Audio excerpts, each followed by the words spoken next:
Everybody, welcome to Barnyards and Backyards Live. I'm Jeff Edwards. I work for UW Extension. I'm in Goshen County. And also with us, my co-host today is Jenny Thompson. She is a specialist. She works in Albany County for the University of Wyoming. And our guest today is Barton Stam. He is an extension educator for the University of Wyoming, located in Hot Springs County. Good morning, Barton. How are you? Good morning. I'm doing great. Great to be with you here. Glad to have you here. Just a few reminders before we get going. If you are new to Zoom or a frequent user of Zoom, if you use your mouse and scroll over the surface of the Zoom meeting, you'll see a button at the bottom that's the Q&A button or the chat button. If you have comments or you would like to ask Barton a question or respond to a question that Barton asks you, please use those two boxes in Zoom, or if you are watching on Facebook, please use the comment section in Facebook, and we will try to, Jenny will be monitoring those, and we'll pull those questions or comments forward to Barton. So with that in mind, Barton, I think we're ready to go. Let's talk about grazing in Wyoming. Yeah, let's do it. Okay. I'll just... everybody that's out there, I want to warn you that we had a practice session this morning to see if my IT skills were up to the task, and they were not up to task. So just warn everybody out there about how to be patient with my skills on Zoom. It might allow for some comic relief. Right, right. One time I was doing a presentation in person that was being filmed for Facebook Live, and I managed to knock over the camera, and Makes it was great. Yeah. Fantastic. So I'm going to pull up a slide here, or I'm going to attempt to. There it is. Yep. Okay. So everyone can see that. This is Wyoming slide, right? Yep. Yes. Now we can. Okay. Okay. Delay. So one of the things that I like to start this presentation with is kind of talking about people's expectations for grazing in Wyoming. And if we look at around the state of Wyoming, of course, it doesn't all look like this. There's parts that are worse, parts that are better, especially if they're irrigated. But we're a dry state. We're a fairly high state elevation-wise. A lot of our state doesn't have very good soils in terms of growing production. So if you're new to this state or new to owning land, I just like to have people's expectations about the potential for their properties sort of be realistic in terms of what is possible to be growing and to be grazing on their properties out there. So Barton, a lot of our plant growth depends on precipitation. So you are an educator that's stationed in the Hot Springs area, but serve multiple counties. About how much precipitation do you get in your area? So theoretically, our average here in Hot Springs County is 11 inches of precip a year. And that's a countywide average, and we're a fairly small county geographically, but you know, there's quite a bit of parts of Wyoming that are probably in that 5 to 10 zone. And then of course there's parts that are much higher as well. The other thing to remember about precip in terms of grass production or forage production isn't so much, well, it is a lot about how much you get, but it's extremely important of when that precipitation comes in terms of growing grass. The west side of the state is mostly cool season grasses. And it mostly is in the eastern side of the state too, but you will start to pick up some more warm season grasses. So by that, I mean, cool season grasses are growing. I mean, cool season grasses in much of the state right now are really, greened up right now. In my county, if the grasses haven't been grazed yet, they might be 5-6 inches tall. If you're at a higher elevation or somewhere that's not as warm, you might not be quite as far along as that. But the cool season grasses are going to really need their moisture in that end of March, April, and into May time zone. And if you're not getting precip during those times, then you're probably going to be entering at least a short drought.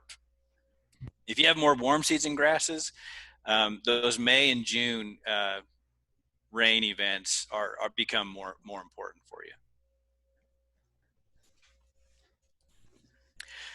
If you happen to be on an irrigated property, looking at your irrigation potential, so looking at snowpack or how full the reservoirs are going to be that your irrigation water comes out of, those are going to be critical as well for the for your production on your property.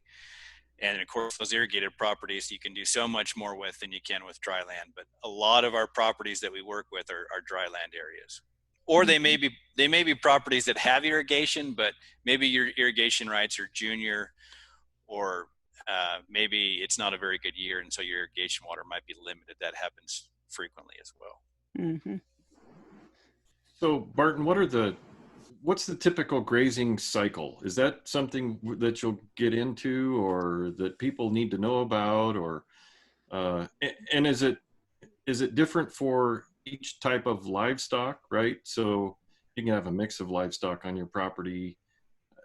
Am I leading you the wrong direction? What?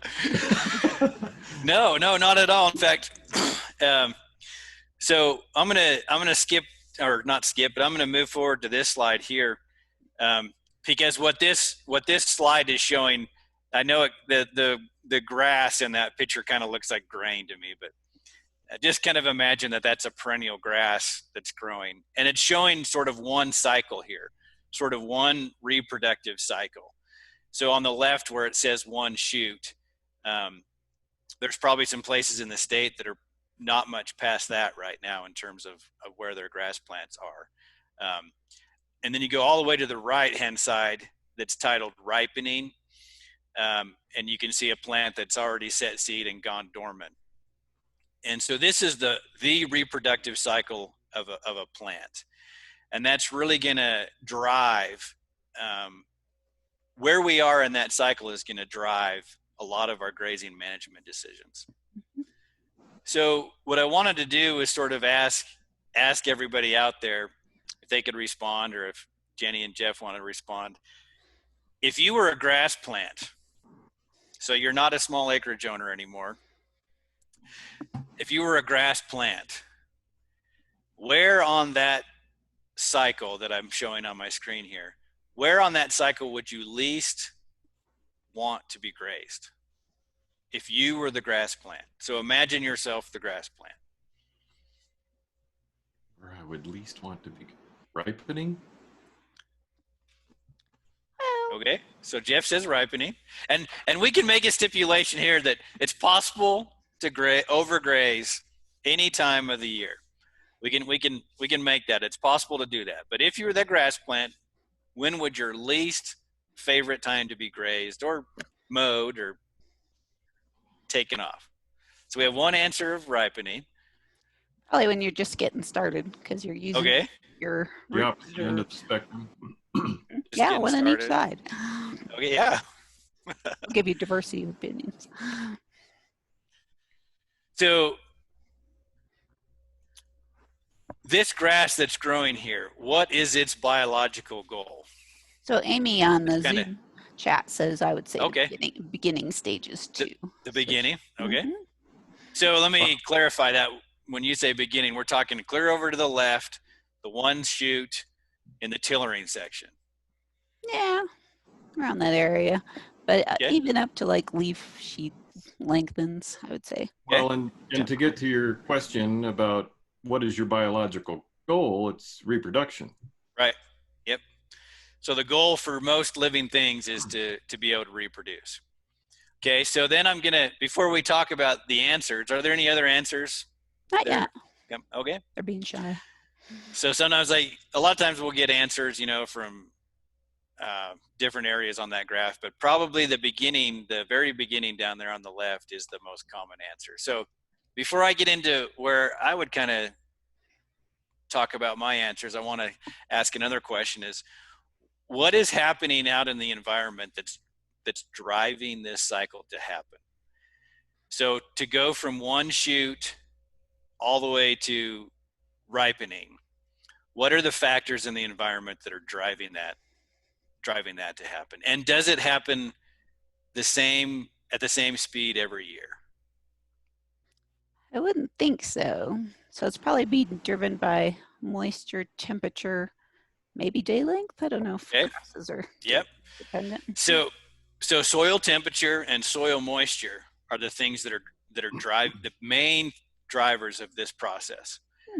So when you start, if you can picture those dry years that we've had in Wyoming, and at least in Hot Springs County, the last couple of springs have been pretty nice in terms of lots of moisture. But in other parts of the state, or even other parts of the basin, it's not always the case. So think about towards that last drought year that you can remember, where it was really dry and really, really pretty bad. For me, that was in, what's that? 2012. 2012, yeah. That's exactly what I was going to say too. Yep. And it seemed like spring lasted for half an hour, right? And so the reason it seemed like that was because it was dry and it got warm fast. And so what these plants are doing is, if we can sort of assign some human characteristics to them, is they're thinking, it's dry and it's warm and I need to reproduce and do my thing. And so they move through this cycle quickly. Then you have a year like for us last year where we had flooding here in Hot Springs County because it rained so much, and we had a hard frost the second week of June. It really stayed cool, and we were into July before we got through, all the way through this process. So we have an opinion on Facebook, Kaylee, and sorry if I mispronounce anyone's name, I apologize. She thinks tillering is probably the most crucial point. Okay. Crazy. Okay. Great. So, having said all that about soil moisture and soil temperature, and then knowing that that the grass's goal here is to reproduce. If we look at that the very first section there, the tillering section, when a plant is in that stage, why are they still in that stage and not advancing on towards stem extension? What keeps them in that tillering stage? I'm gun shy now. Okay. Yeah, he's pretty wrong. Well, he hasn't quite been wrong yet. I'm getting ready to lower the boom on him, though. I would think it'd be environmental factors, I would suppose. Absolutely. It's environmental factors again. And so those plants that are in that tillering stage, which, by the way, is probably where a lot of the grasses are in Wyoming right now as we speak, is because things are still fairly cool and fairly moist. So if a grazing event occurred in the tillering section, and then there was some rest, so the grazing was removed, what would be the opportunity for that plant to regrow? Pretty good, I think. If you let the plant rest, it would recover. And why is it going to be able to recover? Oh man, I didn't know this was going to be a test today. Yeah, we didn't know. Given some rest, why is there potential for the grass to recover? Photosynthesis. Okay. And photosynthesis, and because the whole reason we're still in that stage is because there's cool temperatures and there's soil moisture, right? Okay. Yeah, one of our people on Facebook, Galendra, said lack of moisture might be a reason that it wouldn't regrow. Okay, yeah, so for sure, like if the moisture's gone, the opportunity for regrowth is going to be very limited. Okay, so I'm going to advance just a little bit now in our growth cycle here and move on to a stem extension. And I'm going to ask the same question. If we're in stem extension, why are we there, and in terms of environmental factors now? Why is the grass plant there in stem extension now instead of back in tillering? Why have we advanced along that cycle? I think it would be warming up and possibly drying out, so the plant's trying to reproduce as fast as possible to get its job done. Absolutely. Absolutely. So I'm going to ask another repeated question. If we do some grazing, say in the head in the boot stage, what is our opportunity for regrowth then? So the head and the boot stage is at the end of the stem extension section. Yep. So that means by head, you mean the flower kind of part is just starting to come out, the seed right? head. Yeah, so actually if you find a grass in the head in the boot stage, which there's a few of our grasses that are there now, a few of our perennial grasses that are getting pretty close anyways, depending on where you live. But just because some species mature earlier than others. But if you pick a grass that's in that stage, and you can actually split the stalk with your thumbnail or something, you can actually find the seed head all folded up, and it'll be kind of a pale green color inside it. And so that's what we're talking about, the boot. Usually we just call it the boot stage, not the head in the boot stage. But yeah, it's kind of a neat thing to do with a grass if you're a grass nerd like me, is to dissect them a little bit. But so if you're in that state. Oh, sorry, Jeff, go ahead. So if an animal comes and grazes the grass at that time, right, how much opportunity does it have to recover? Because you're starting to limit your water, you may have limited resources. What at that point, if it's been grazed off, what's the opportunity for creating more seed? Exactly, right. And so if now we do want to state that grass reproduction occurs through seed, but also vegetatively. So by sending out tillers or sending out rhizomes, that there's lots of reproduction done that way. But if things are drying up and warming up, and our opportunity for regrowth is limited, and we haven't done a lot of reproduction yet, that can be a tough time for plants in terms of being grazed. And one that sometimes gets a little bit maybe ignored or neglected a little bit is that head in the boot stage, and watching our grazing management during that time. So I'm going to go back a little bit now to the tillering time. Grazing and resting and doing some rotation can be an opportunity there, but your management skills have to be pretty up to par, and you really have to be paying attention, because say you're on a dry land property, you don't have irrigation, and you have a drought, it's going to be pretty tough to get a lot of regrowth, even after some grazing. The opposite of that is, say you're on an irrigated property, and you're able to rotate your animals, and you're able to irrigate after grazing, and things are still cool.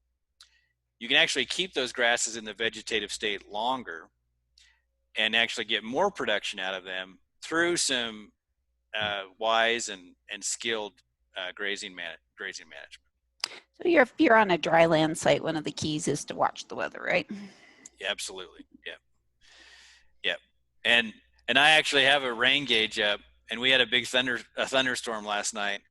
And so one of the first things I did this morning was look at my rain gauge and see how much water we got. It's never enough. Well, last year when we were flooding, it was too much. But so we're going to move down this cycle here a little bit towards the ripening side. And I'm going to ask, if we're clear to the right there on the ripening side, and actually even past that, we've been grazed, we've set seed and done some reproduction. If we're grazed at that time period, as the grass plant, how much do we care? None, because you have done what you needed to do. Right. Yeah. I mean, that's one way of really putting it well. Now, as the land manager or as the soil resource, how much do we care about some grazing then? So this is where we get back to where we can overgraze any time of the year. But so even if you get past this dormant stage, clear to the right, there are still some good reasons for leaving some grass out there, for reducing erosion both through water and wind, for when we do get rain or snow events, for having some litter on the ground really helps get the moisture into the soil profile where it's going to do us good. If there's wildlife on our property, they might be able to use it. And certainly having some reserves out there for winter grazing are important reasons too. But for that individual grass plant, once it's gone dormant, we have a lot more leeway in terms of what we can do in terms of grazing, how much of that plant we're going to be using, compared to the other sections of that chart where we're really looking at growth and reproduction. I would also think if you're trying to make your pasture better and it has areas that are bare in it, that perhaps letting those kernels go right might provide some new plants next year, possibly. Absolutely. And if you have species that reproduce strongly through rhizomes, so like smooth brome or even Kentucky bluegrass is another one, western wheatgrass, thick spike, all those really do a lot of reproduction through rhizomes. And rhizomes are actually, they kind of look like roots, but technically they're underground horizontal stems. But if you're digging them up, it's going to look like a root, or look very similar to a root. And they do a lot of reproduction through that. And so if those plants are able to grow and mature, and there's even a little bit of soil moisture, those species that have rhizomes are really going to start sending out those rhizomes, and you'll start to see plants popping up. And if you've planted a lawn or with like Kentucky bluegrass, or you've done some seeding in a pasture with these species, you'll probably start to see that in places where there's that vegetative reproduction going on. And we've discussed that in previous programs. Grass growing where you don't want it. Yeah. In this case, we do want it.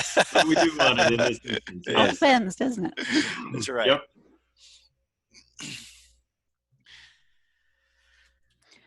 So you talked a lot about the kind of above ground stuff that's going on. I've heard that grasses, there's a lot of root mass underneath the ground gets affected by grazing.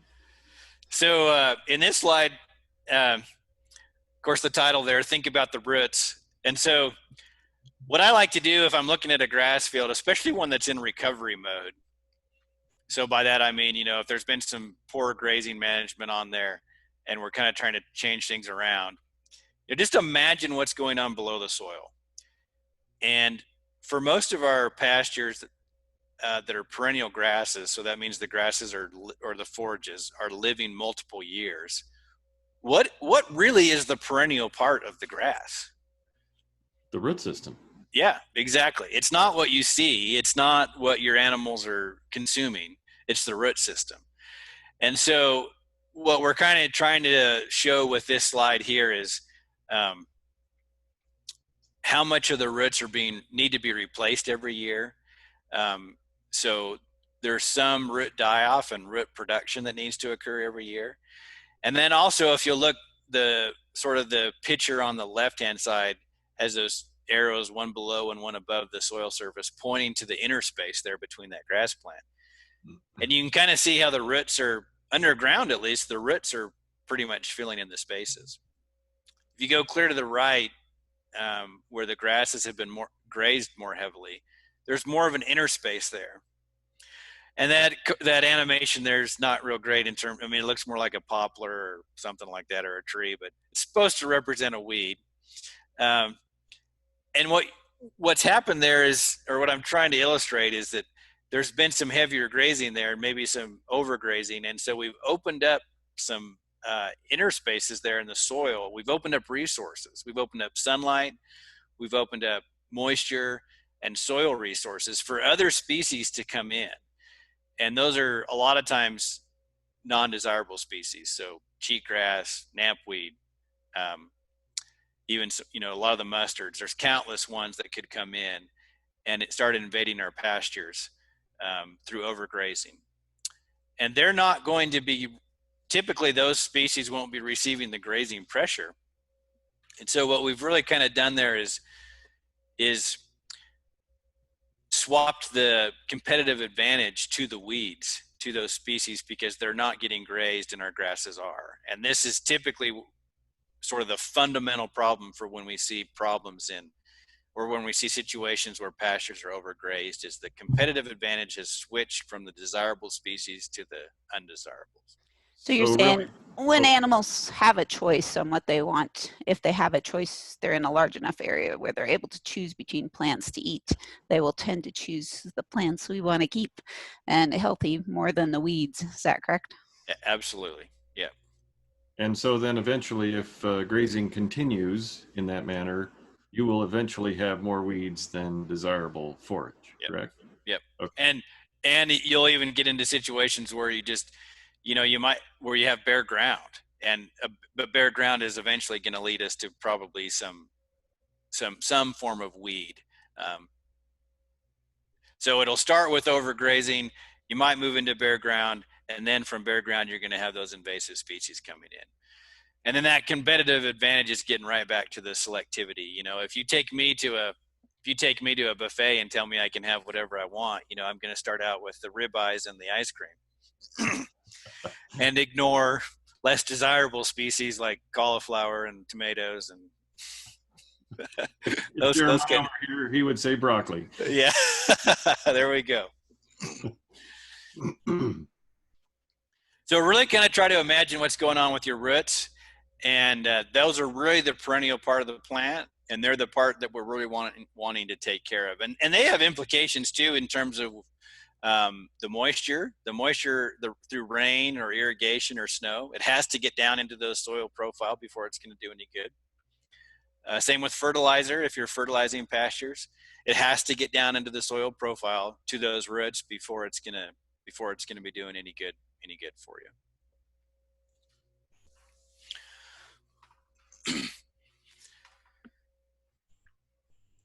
So I wanted to talk about one of my favorite strategies for small acreage owners. And so this is we've got a couple of pics here that are going to be kind of a before and after scenarios. So this is a picture of a property that was grazed. Now you can tell probably that there's cottonwoods there, and there's some Russian olives in there that actually the Russian olives have been taken out now. But so this is kind of a riparian zone. So there are some, maybe it's not unique, but certainly it's not a situation that applies to all of Wyoming, but the general principles do. So you can tell there's horses grazing here. This property was grazed continuously. You can see there is a fence there, but the gate's wide open. And I worked with the owners on this property, actually some new owners to this property. So this was under previous management here. And kind of what do you see in that picture in terms of vegetation? Herbaceous vegetation, so not the trees. Yeah, some of the things that you've already talked about, right? So up closer to the fence, you've got bare patches. Out beyond a little bit, you've got more mature grasses and other things out there. So there's been some weeds that have moved in, and basically everything that you've illustrated already. Yeah, that's kind of weedy and hard to use. And there's some selectivity going on, right? So, I mean, what does it appear that the horses are grazing? The short stuff that they're going to eventually remove from the pasture instead of the taller stuff. Right. And the taller stuff back there is mostly, it's hard to tell, but it's mostly pigweed. Okay. And lamb squirter mostly, actually. And there are a few interspersed of some small cottonwood trees out there, but yeah, mostly what you're seeing is lamb squirter out there. So the way I've been going to introduce this, my principle here is, so this photo here is it's the same pasture. It's upside down because the method here I'm calling is upside down grazing. Okay. So just so everyone doesn't get dizzy, we'll go back a little bit here. Okay. So earlier, Jeff asked about the typical grazing cycle. And that was a great question because it led me right into this principle and this is occurring this time of year too, right now in Wyoming, is typically, especially on small acreages, but even to some extent on commercial ranches, there's a lot of winter feeding going on. So cows are being fed, in this scenario, horses would have been fed through the winter, and they're being fed hay. And then as soon as the spring starts to happen and there's a little bit of green, what do we all do with our livestock? Let them out. Let them out. And do the livestock like that? Yes. Oh, they love it, right? So they've been Very eating happy. dry, months-old hay for all winter long. And we turn them out and we start feeding them or letting them graze. And then now think back to the chart that I had. So this one, we're right there on those times, only, you know, the tillering stage. But instead of being good grazing managers, a lot of folks will just let them out there continuously and all year long. And that's exactly what was happening in this scenario. So my upside down grazing that I've illustrating here is to say, instead, if you're on a small acreage, it's likely that you're probably feeding hay parts of the year if you have livestock on there. And that's really what we're talking about today. Typically, we feed that hay all winter long, and then we start grazing this spring. The reason I'm calling this upside down is one of the simplest ways to improve a small acreage is instead of feeding hay all winter long is to feed hay in the springtime. So this is important for those people who are listening. This is something that you might not have thought about, right? So right. It's important to pay attention here. Kind of not intuitive, is it? Yeah, this is kind of key here. For this technique, there's other techniques, but for this technique, and the reason I like it is because it's so simple. And it's really not that much more expensive if you're already feeding some hay. But just imagine what your pastures could look like if instead of grazing in April, May, and into June, you were feeding hay in April, May, and June. And we're talking small acreages here. This is different than a commercial ranch or a large expansive property. And this works especially well for hobby places. So if you've got a small acreage that you're doing some meat production on, especially, you know, like with lambs or goats or something, there's probably better strategies that we can talk about. But a lot of the small acreage properties that I work with they're hobby places, and there's nothing wrong with that. And I'm not trying to say that in a way to demean them, but they're under different requirements than a commercial ranch or something that's producing meat or milk or something off of them. So if you can lock your horses up or your other animals, their llamas or whatever you've got, and in April, May, and June, it becomes so simple to feed them hay then, and then allow them to graze after the grasses have gone, the forages have gone dormant. And remember, back to our chart, we're not so concerned about our grasses later on. And so I told you this was a before pick, so I'm going to advance here. So you can tell the horses are different colors, right? It's because this is a new owner on this property, and this is the same exact pasture. It's taken from a little bit of a different angle, but this is the same exact pasture. And tell me a little bit about what you see out there now in terms of vegetation. A lot more grasses. Are those Mature grasses. little cottonwoods in the middle? Yep. Mature grasses. Yep. Mm-hmm. A lot less of the lamb's quarter, right? A lot less open, bare ground. Yep. And it is from a different angle. So it's not a perfect, but trust me, this is the same exact pasture you're looking at. So where those horses are now in that picture is sort of in the background, maybe where that paint horse is in that picture. So this recovery here was done in 1 year of upside down grazing. Wow. And there was no reseeding done. There was no farming done, no fertilization done. It was a pretty good spring. I was going to ask that. Yep. Had good precipitation. Yeah. That always helps. We did have about average, you know, maybe a little bit above average. Mm-hmm. So that was a huge plus, and I'm not discounting that. If this had been a drought year, it would have been much tougher. Sure. Right. But 1 year That's of upside down grazing was done to achieve that. So we had a question from Julie on Facebook. What are the best strategies to reduce the weeds' competitive advantage in these types of situations? Right. And the best strategy in these situations, if you have in this scenario, the desirable species were there, right? They were still there. So, but they were getting hammered. If your desirable species are still there, the best way to let them have the competitive advantage and take it away from the undesirable species is to let those desirable species do their thing in terms of reproduction and growth, and really try to manage for those good species and not sort of unconsciously manage for the undesirable species. So especially if you have cool season grasses, a lot of those cool season grasses, if they're allowed to, they're coming up before some of the really bad weeds are going to start coming up. Now, of course, cheatgrass is a huge exception, and there's others.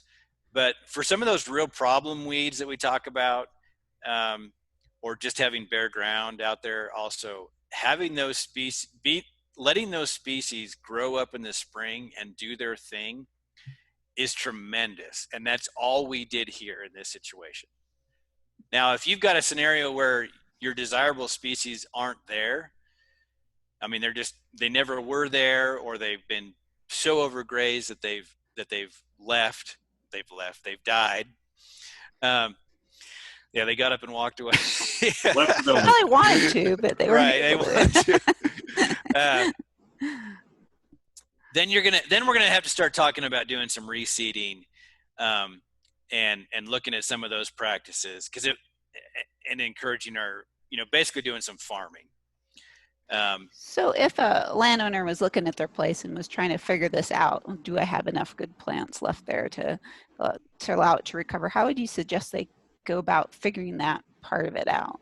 Yeah, so that's basically through, some species identification, plant identification. So we're, somebody that knows their plants. When they're small, it can be hard to identify them, but having someone that that's one thing that I like to do with landowners is go out on their properties. And unfortunately right now I can't do that much because of COVID-19, but that's one thing I enjoy doing, is going out on properties with folks and identifying their species with them. And it doesn't have to be me. I mean, there's colleagues of mine, NRCS folks, Conservation districts. Mm-hmm. Yeah, those kind of things. So if you call those folks like in the spring after things have started to green up a little, or perhaps maybe do you wait until they have some flower heads on them? Is that the better time for ID with grasses? Yeah, it's the ideal time. There is a fair amount of identification we can do even if they haven't seeded out yet, but that's absolutely the easiest time to do it. And to get back to the seeding question, if those species aren't there in large numbers, and we're going to talk about, and we want to talk about going in and doing some seeding, is, are some of those species that are there in very limited numbers, because that's going to give us a real good idea what grows there and what will grow there is even if they're there in limited numbers, we know that they'll grow there. So when we start picking our seed selection, knowing what's growing there now is going to go a long ways to helping us pick our seed species out that we're going to seed. So if somebody from Extension or Conservation District or NRCS comes out there and helps me ID my plants, I know what are the proper plants to plant there to fill it in. So okay. Barton, if I'm relatively new to wanting livestock on my property, and I get the assistance to identify the plants that I have there that it could be available, how do I determine if it's satisfactory for any type of livestock, cows, sheep, goats, those types of things? And how do I determine if there's enough there for the number of head that I want to have? Right. That's a great question. Okay. So we're, for looking in terms of what kind of livestock we're going to have there, there's lots of things to consider in terms, if we're going to have sheep or goats, but we're going to need to really look at our fences. And not grazing management. Well, it kind of is grazing management, but we're really going to need to look at our fences, and if it won't hold water, it won't hold a goat, sort of thing. It's neighbor management, right? I mean, managing yourself, right? Right. But then, really, I'd sort of look at, I'd ask people to ask themselves, what sort of grazing management does my lifestyle let me have, or do I want to have? How much input into this do I desire, in terms of fencing, grazing management, production? And when we start looking at species to plant, I'll ask landowners, what do you want this grass to do? Do you want this grass to provide spring grazing for cattle? Or do you just want this grass to grow and look nice? Do you want this grass to provide dormant grazing for horses? And, a lot of our forage species are going to provide, meet multiple goals. But once we kind of have those questions answered, then we can start forming some strategies for going in there and managing their grasses, and especially if we're going to be picking out species to seed. Now, if we're looking at production, and we actually have a tool here in a little bit that we can talk about that'll help production, to measure production. And measuring grass or forage production can get fairly complicated, and sometimes not all that accurate either. But fortunately, on small acreages, it's a little easier just because of their size, and also small acreages tend to be more uniform than, say, a 50,000 acre BLM allotment. Sure. But we can go out and measure. There's some, we can go out and put hoops out and clip and weigh and air dry them. And we have a tool that we'll show later that'll help guide folks through that process. So you're actually, you have a uniform sample, a hoop. When you're talking about throwing a hoop out, you know the dimensions of that hoop. You're clipping, which means taking or harvesting all the grasses in there, mm-hmm. and then you're drying it down? Yep. Okay. Exactly. A hoop of a known size. And if you pick the right size hoop, the math conversion goes a lot easier, because you're going to be weighing the grasses in the hoop in grams, but we're not all that interested in grams per hoop. We're interested in pounds per acre. Right. So if you pick the right size hoop, there's a real easy conversion factors to go from grams per hoop to pounds per acre. What is the magic size hoop? Well, there's different. there are different size hoops depending on the conversion factor, and there's an article I can share that would have the right dimensions. Okay. Before we go into that some more, Kaylee from Facebook had a question. For upside down grazing, do you feed hay winter and spring, and then graze summer and fall? Okay. So she wants to know if you're grazing in winter as well. So I love wintertime grazing because I'm a simple man, and wintertime grazing to me is simple. The things believe it or not, most, especially if we're talking about horses. Now, if someone has a question for another species out there, another kind of livestock, it could be a little bit different, especially if they're into meat or milk production. But probably the vast majority of small acreage owners I work with are dealing with horses. And horses can do a tremendous amount of winter grazing, even on dormant forages. And on any livestock species you're looking at, you want to pay attention to body condition when you're doing winter grazing. So, and horses come in all sorts of, just like people, there's the horses that can look at a bale of hay and get fat, and then the horses that can be grazing alfalfa and grass and not get fat. But the vast majority of horses can get by very well on winter grazing as long as there's the actual forage there for them to get by on. And for every one underfed horse, there are 99 that are too fat. So, but I personally do a lot of winter grazing, and even there's a lot of winter grazing that occurs with cattle, and sheep as well. And so there may be some supplementing that we want to do, and we want to be careful with how we supplement. So normally wintertime forages are going to be more deficient in protein and a little bit more deficient in energy than in the summertime. So you might think in terms of how am I going to make up the difference in terms of protein and energy, and that could be anything from lick tubs to some alfalfa hay to some cake, maybe some grain, especially if we're talking about some energy supplementation. But I think a lot of horse owners, if they haven't done it before, would be pretty surprised about how well their horses could do in winter, especially fall and wintertime grazing of forages. Now, the forages have to be there and they have to be available. So if you have 3 feet of crusted snow, it's probably not an option.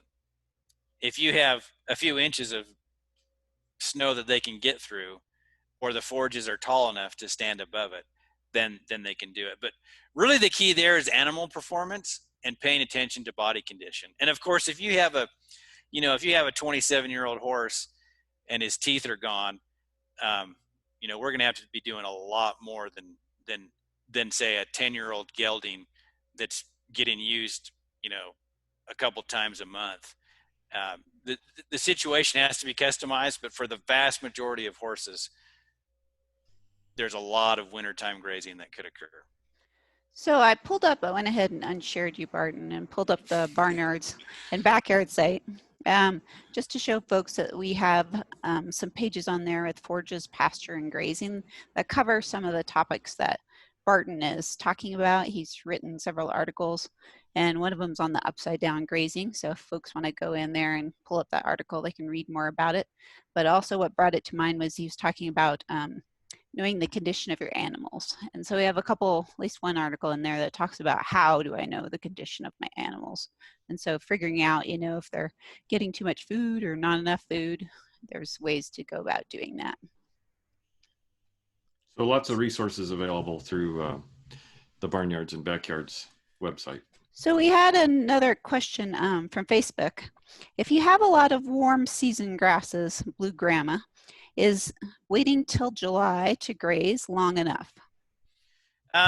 Probably in most cases. And also this is a great time to say this too, is that this doesn't necessarily have to happen every year. I think for a lot of small acreage owners, it is a good strategy every year to do this. But kind of what you're thinking of, what you're looking at in terms of small or warm season grasses, it's the same as with cool season.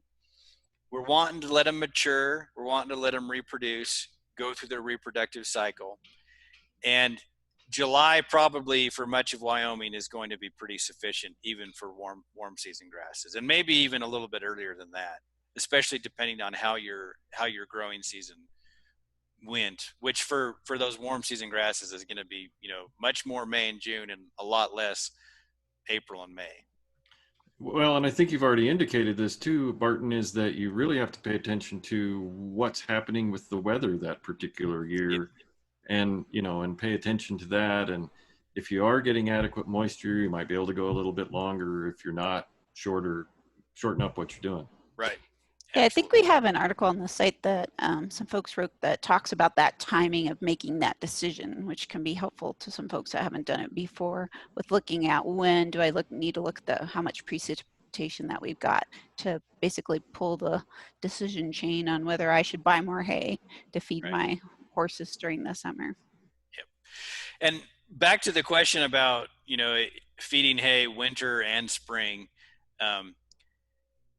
for the upside down grazing, ideally what I'd like to have folks do is, for that strategy is to, yes, feed hay during the growing season and then start some grazing after that. But if you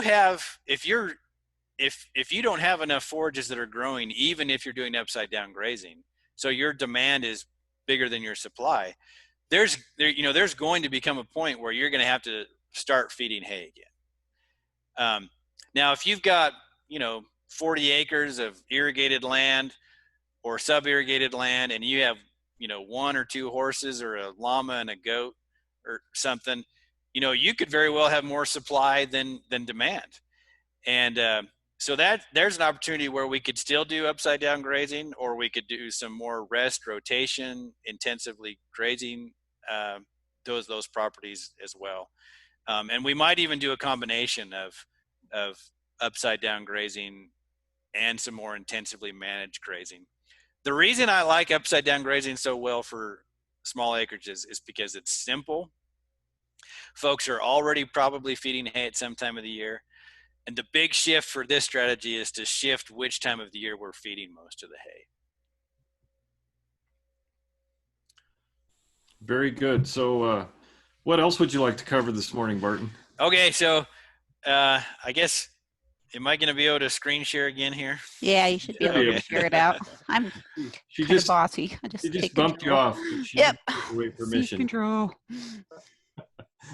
If you can't let me know, and I'll share up on this end. There it goes. Okay, so I'm going to go to a slide here. Well, there we go. Okay, so someone point out some things that they see going on in this grazing scenario. Grass looks pretty short. Okay, the grass looks pretty short. On both sides of the fence. Looks like it's springish because the trees haven't leafed out yet. Yep, it's early spring. And there's something going on in the background back there. There is. So these horses in this scenario. Somebody commented the horses are fat. The horses are fat, yeah. There are no skinny horses. Yeah. Great comment. So it is early spring. The trees aren't even leafed out yet. The grass is really short still, which we'd kind of expect it to be short. But there in the background, there's a pile of manure and old hay and straw. But then just to the right of that, there's also a whole round bale in a feeder. So now that we've identified that whole round bale of hay in a feeder that's absolutely available to those horses, are there any comments about this strategy that's going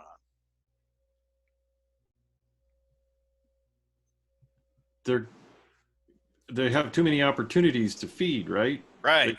Multiple like opportunities. The best choice. Maybe that's why they're fat. Yeah. Yeah. So in this is sort of a scenario that I encourage people not to do. And the reason is the horses have free choice hay and full access to this pasture. For one, I don't think feeding horses free choice hay is a great strategy anytime. It's an easy strategy, so I get that, right? And there may be opportunities, times, especially if you're gone or something, where that just works out because of lifestyle. I get that. And we probably all do something like that in some times. But for these horses to have full access to that hay bale and full access to this pasture is a very inefficient way of feeding them. They're in hog heaven. Yeah, absolutely. And so we're not going to ask the horses if this is a good strategy.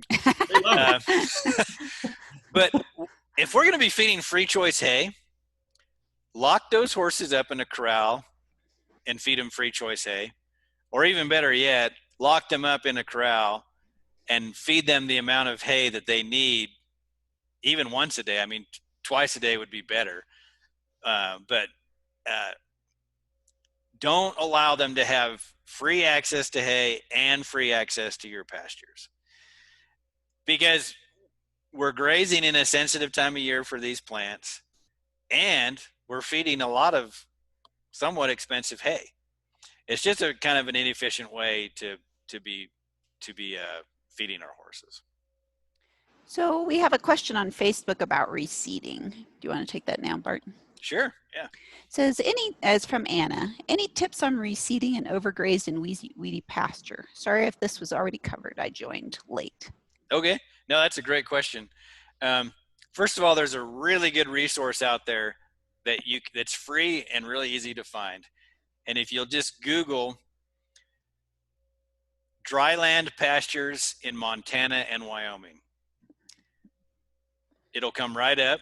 You can print it off for free or just read it online. And the name is dryland pastures, but actually it has a lot of applicability to irrigated pastures as well.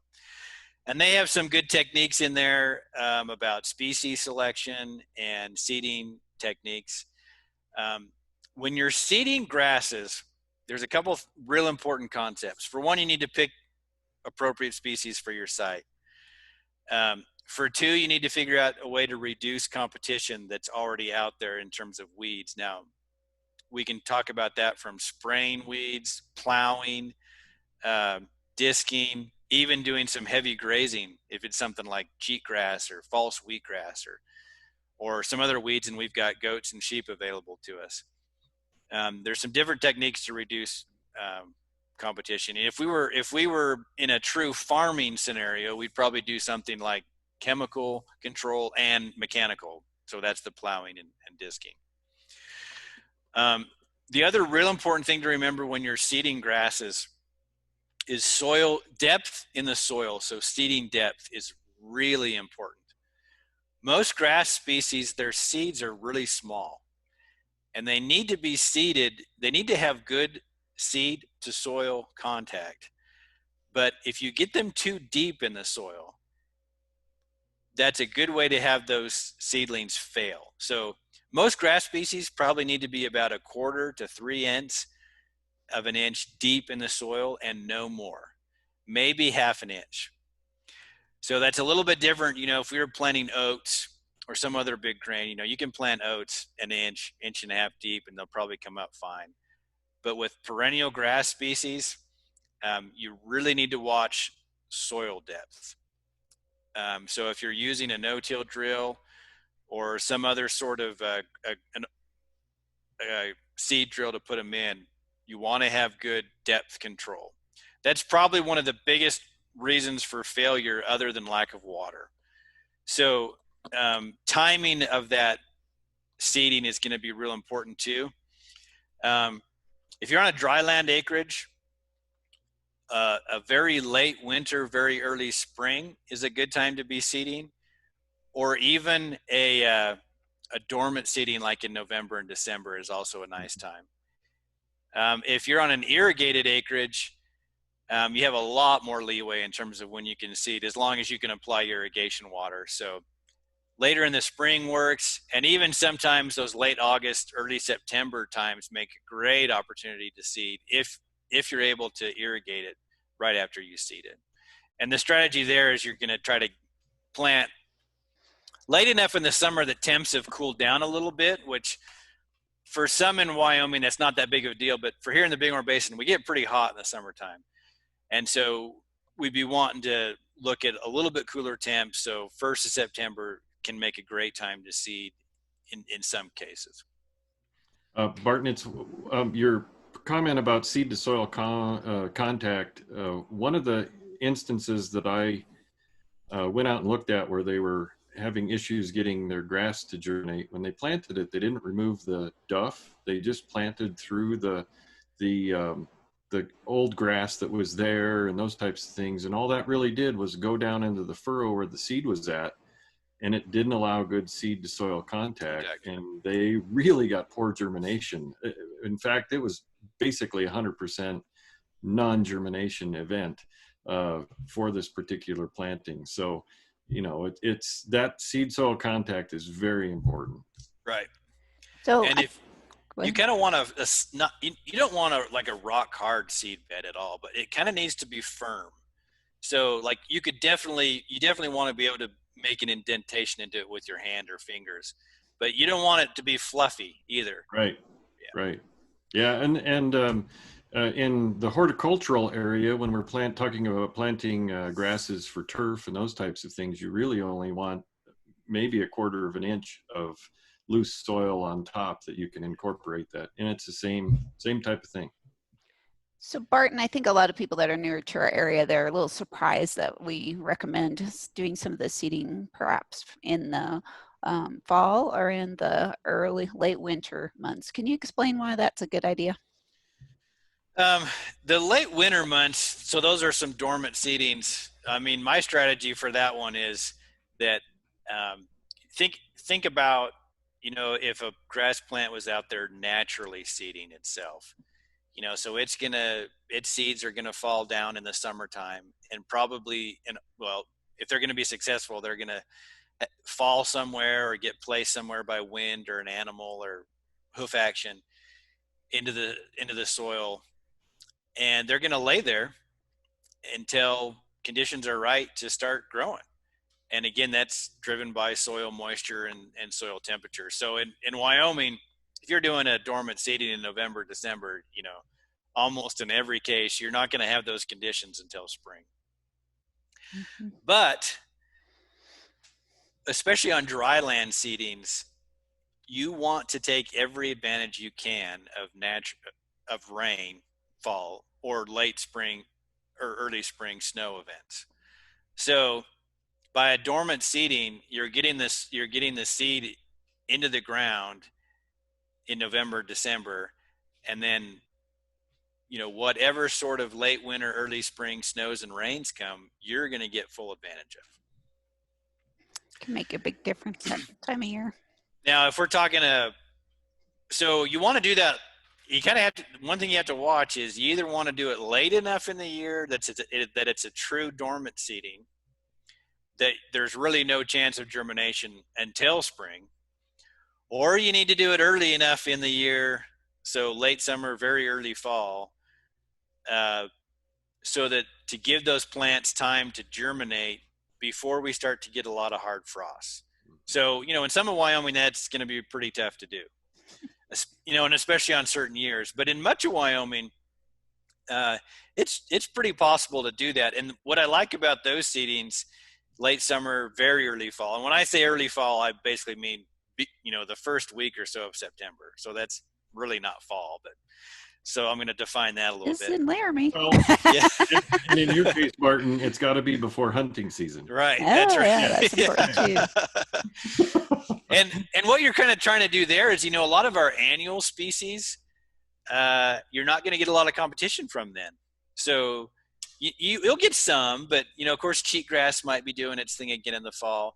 But, you start looking at those annoying mustard weeds that there's hundreds of, or some other species like false wheatgrass that, they're not doing a lot at that time of the year. And so the competition is reduced a little bit for those late summer, very early fall seedings. And you're wanting to do it late enough that the temperatures have cooled down a little bit, but early enough that the temperature is still there, so that you're not going to be frost damaging the seedlings that come up. So Barton, we have another question on Facebook that's about free choice. It's from Nancy. Back to the grazing in the round bale in the pasture. Are you saying it's better not to practice free choice even in winter? Is it better to go out to the pasture and feed a couple times a day instead of using a round bale free choice? Oh. It is more convenient when the snow is 3 feet high, but I want to do best for my horses. Thank you. Sure. Yeah. So the free choice, like I said, with the hay, it sounds like she's feeding every day. And so that's probably not free choice hay. But if you're in a wintertime scenario where your feed is pretty much gone and your horses are pretty much relying on the feed, as long as, then I would just go out there and dormant feed them on the pasture. And there's actually some strategies you can do, feeding in those areas where the soil is kind of bare and you want to add some organic matter to them, because there's going to be some waste. The horses or the livestock are going to waste some, and they're also going to deposit manure on those places. So there's a little bit of a strategy there, but the free choice feeding of hay is inefficient because the horses are going to eat more than they need, and they're going to get fat, and you're going to use too much hay, which just means more money for you to spend. But in terms of grazing, if you're grazing in the wintertime, we're a lot less worried about reducing their selectivity. I mean, you can improve your efficiency if you say strip graze, where you only allow them, the daily portion of the pasture that they need through an electric fence or something that you move. But for a lot of landowners, especially where lifestyle concern and time constraints, letting them have, full access to a pasture in the winter is not nearly as bad as it is in the springtime. But if you've got pastures, if your property is separated into 3, 4, 5, 6 different pastures, you can improve your efficiency a little bit by restricting their ability to get to the entire property, even in the winter. So letting them have access to one pasture in the wintertime, and then once they've gone through that, you move them to the other, or you open up the gate and go to another. In the wintertime, we're not so much concerned with regrowth of grass, allowing grasses to regrow, because they're not going to regrow in the wintertime. Where in the spring, once they've grazed something, if we were doing some rest rotation grazing, we are very concerned about allowing the grasses to regrow. Did that answer the question? Well, and if it hasn't, maybe Nancy can get back in the comment section and clarify a little bit so that we can narrow down what she really wants. So we've had a lot of great questions. Are there a couple other things that you want to cover before we end up today? So one of the other strategies that I like, another simple one that I like to talk to livestock owners about for grazing small acreages is, again, especially with horses. They do not necessarily need, even when you're grazing. So let's say you've done upside down grazing. So you fed hay all spring, and now you're ready to turn them out into a summer grazing pasture. They do not need necessarily 24-hour access to those pastures. So they can still get fat on summer forages. So there is nothing wrong. In fact, it's a great strategy where you turn them out for 10 hours, 12 hours a day, kind of whatever fits your lifestyle. There's a couple of good things about this. They're not eating as much grass. They're not getting as fat. And then if you're wanting to do some things like getting them broke to being caught or handled, or let's say your water resources are really limited and you only have water available in one spot and you can't do a lot of rest rotation. Well, if the water is available in a corral, or the salt or mineral or the shelter is available in the corral, then, they go out for say overnight, and they graze overnight. And then in the morning, you go catch them and put them in the corral where there's water and salt and shelter for the entire day. And then when you come home from work or whatever in the evening, you turn them back out into the pasture. And again, you're watching body condition and animal performance and making sure they stay healthy. It's another decent strategy for extending the grazing of your property. So this picture here is a Fenceline Contrast that I took. And you can sort of see, what's going on the left-hand side, where there's a lot less forages. Looks like there's maybe some Russian olives starting to come up there. On the right-hand side, of course, we've got this huge stand of grasses. Looks like maybe some sweet clover too growing. The scenario on the left-hand side isn't necessarily a really bad scenario, as long as it wasn't happening every spring. So let's say the same landowner owned both these pastures. If you were swapping the timing of when those pastures were being grazed, so one gets grazed early in the spring, one gets deferred, so it's not being grazed through the spring. So I'm not necessarily saying one of these is good or bad, but just sort of trying to illustrate a difference here about what could be grown if it was allowed to rest or be deferred. So if the one on the left was grazed in the spring this year, next year it should be the one on the right that's being grazed in the spring, if they're going to do that.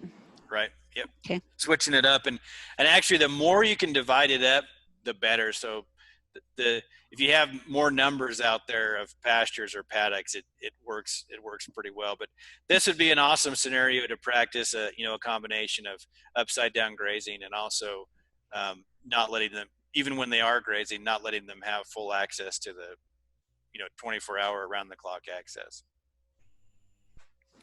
Perfect. So if you're looking at, this is a picture I took of what I really look for when a pasture is trying to recover. So you can see some weeds there, and what if the weeds weren't there, what would be a lot of bare space. And then in the background, you can see some mature grass plants. It's mostly crested wheatgrass, and kind of in the middle there, near the top, you can see some seed heads of smooth brome.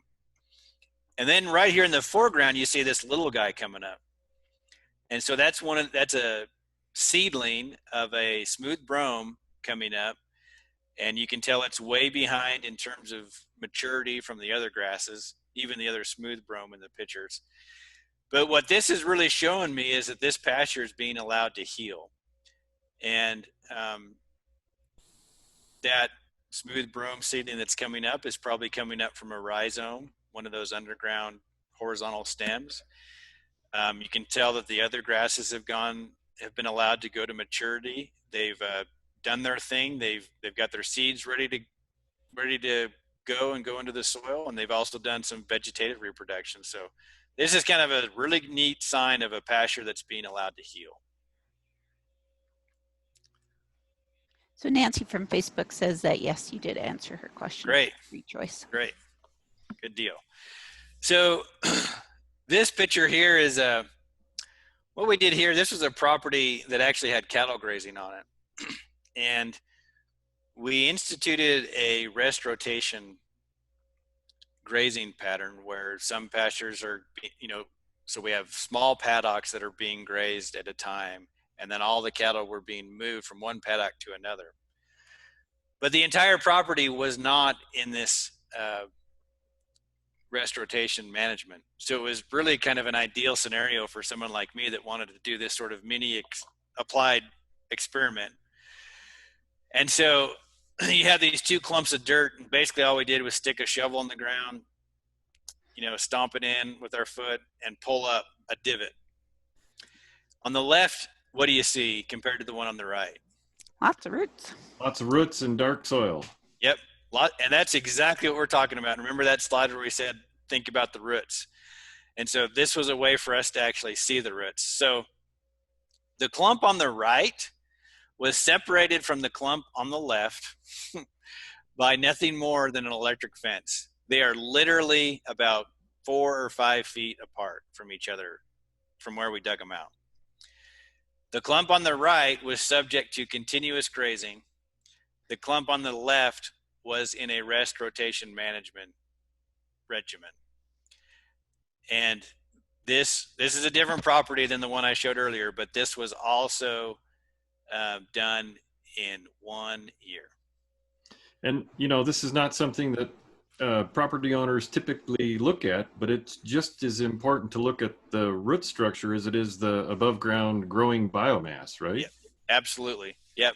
This would be kind of a cool experiment for any landowner to do. I mean, there's basically no skill involved here. If you can dig a hole, you can check things like this. I mean, it was really a neat sort of an eye-opening experiment that we did with this landowner. And this was, again, cattle production. This was actually part of a bigger ranch, part of a commercial ranch, but this part of it was an irrigated field that had cattle grazing on it. So, I mean, the overall field was probably maybe 100 acres. So it would be kind of big for most small acreages, but the principles are very applicable to a small acreage property. Sure. Yeah. So here's this slide. I always like to encourage folks to do soil testing, and it's really easy. All you have to do is dig a 14-foot hole like this lady is doing in this picture. I don't think I'm up to it. No. So if you can dig maybe a 10-inch hole, you can do soil testing. And soil testing is going to be pretty important especially if you're going to be doing some reseeding. Getting a soil test done, and like I said, if you can operate a shovel like that and you can dig a 10 to 12-inch hole, and what I like to do is dig a hole and then pull a clump like one of those out and set it to the side, and then take your shovel and sort of shave off a portion of the hole that you just dug from the surface to the bottom of that shallow hole. And that's actually what you send into a lab to get tested. And that's going to tell you some great things like pH, soil organic matter, salts, alkalinity, those kinds of things. And if that's a strategy you're using to figure out what species you're going to plant, or you want to gauge if you're improving your organic matter, those would all be great things to do. And a soil test is cheap. I mean, you can get, unless you're getting into some real complicated, Analysis. Analysis, or some real intense farming with some specific crops. You know, testing for forage production is easy and cheap. I mean, we're talking $20 would get you a nice test. Yeah, $20 and some shipping. I was reminded last year when I did one of my soil tests how easy it is just to dig it up and dry the soil out, put it in a Ziploc, throw it in the mail, and they email you a nice report back and tells you lots of great information. And then I think this is my last photo. So this is just kind of a scenario that I took where, and you can see a little bit of cheatgrass in that lower left-hand corner that's growing there, but you can see what's going on with the perennial grasses there. That, I mean, we're talking mostly smooth brome. There's some crested wheatgrass out there too, and, you know, large mature plants. And this herd is allowed access to this pasture not more than, you know, half a day at most, and then they're put back in. The other thing that folks might want to do with upside down grazing is, it's probably not a great idea to go from 100% feeding of dry hay to 100% grazing of lush forages. So you might want to start there needs to be sort of a transition period in there in terms of getting the horses accustomed to the new diet. So maybe at first, when you start introducing them to the pasture, they're getting a half an hour or an hour, and then back in the corral to get some dry hay. If you start, you know, switching them diets, rapid diet switches could cause some problems, even some pretty dangerous problems for some livestock. Bloat with cattle or sheep, foundering with horses, and those kind of things. It's just an important thing to make it a transition period. Great. Perfect. Is that, are you done, Barton? You got anything else? Yeah, I've got nothing else. It's all over now. All good stuff. Well, thank you for being our guest today, and I'm going to turn the floor over to Jenny to remind everybody about resources that are available on this topic and others. So on our Barnyards and Backyards website, as I mentioned before, we have lots of great information written by Barton and other educators on a wide range of topics having to do with grazing. There's just literally hundreds of different items here that you can pull up and read to get a little more detail on things. And Barton also wanted me to mention that he has some tools up on that are stocking rate calculators, trying to figure out how much forage you have out there just to support how many livestock. And so that is a great tool that you can utilize for this purpose as well. So anytime, if you have any questions, if you want to, we'll link that tool if it's not already linked up to this page as well. I'm going to be looking at it today. We'll also be recording this. We recorded this session. We'll post it on our Barnyards and Backyards site under live. Excuse me, I'm a little froggy this morning. We have a page where we put all the recordings for all of the previous sessions. And along with, sorry if I'm making a little sick bouncing around here, but along with the recordings, the YouTube video of this recording, we also include links to other things that we talked about during the discussion, and we'll link that site that he put here as well. And that'll be up by the end of the day. So we just wanted to, go ahead, Jeff. No, go ahead, Jenny. I think, thank you, Barton, again for providing your information. I don't think it was as bad as you thought it was going to be, was it? And I also wanted to mention I included a link to do an evaluation on the Facebook page. If you'll click on it and go evaluate the show, we'd appreciate it. We've also included that link on the Zoom as well. It'll also automatically pop up in one of your browser windows when you do that. But thank you again, Barton, for such a good presentation on a very important subject. So we appreciate it. You bet. And if folks want to contact me, they can find my phone and email number too. It'd be a great way to do it. And if we get over COVID-19, I'd be happy to start meeting more folks face to face too. Yeah, if you want to find any of the extension offices, you can just Google University of Wyoming Extension County offices, and it'll pull up a whole bunch to choose from, and Barton's in Hot Springs. Thank you much. Thanks. Thank you, everybody. Thanks, Have a good day.